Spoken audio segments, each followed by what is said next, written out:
Daniel prayed 3 times a day, but it is not his prayer alone that was his reason for success.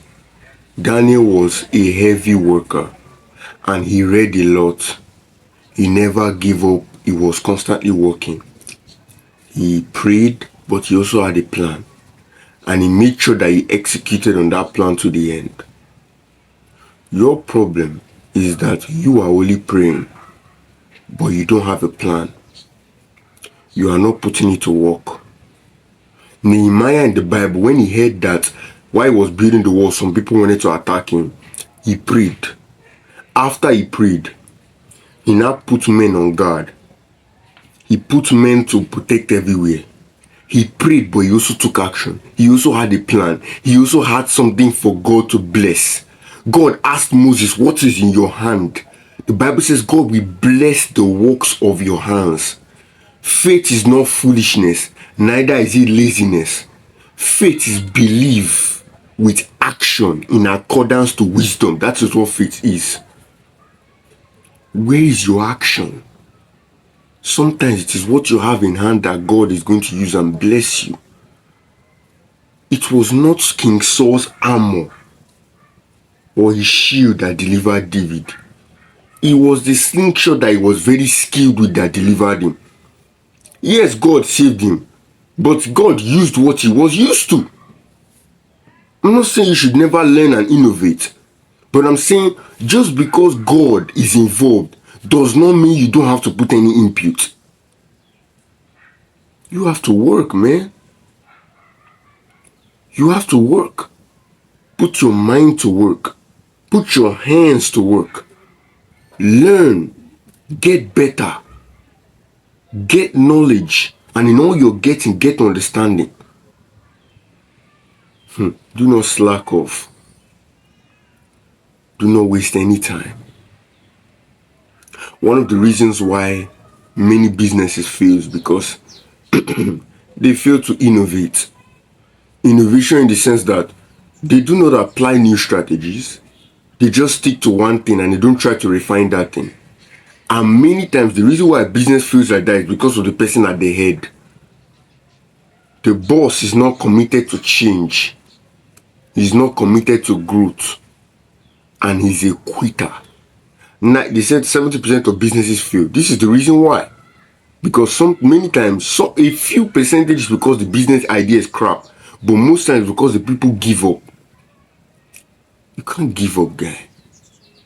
The problems that you face are meant to teach you. If you erase your past mistakes, you will erase yourself. Just because it's God does not mean you will not make mistakes. Just because it's God does not mean you will not make mistakes. Because you see, God can use experience to teach you. And experience is the most brutal teacher. Because experience will give you a test and then give you a lesson afterwards. This is what you must understand. You need to keep going. Those mistakes you have made, they make you valuable. But it is only when you have learned from your mistakes that you become a better person. So with every failure that you have, ask yourself why. Don't feel like the world is out to get you.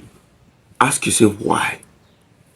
Because as a matter of fact, when it comes to physical success, it has nothing to do with your face or your race. It has everything to do with what you do. It is what you do that determines whether you can take advantage to do or you can. Okay, it is what you do that determines whether you are taking advantage of the grace of God that is made available to you.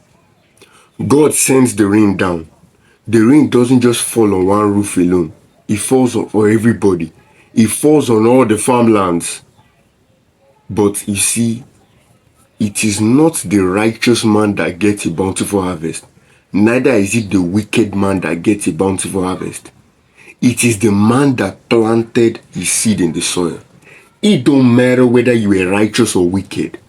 It just matters that you planted your seed in the soil.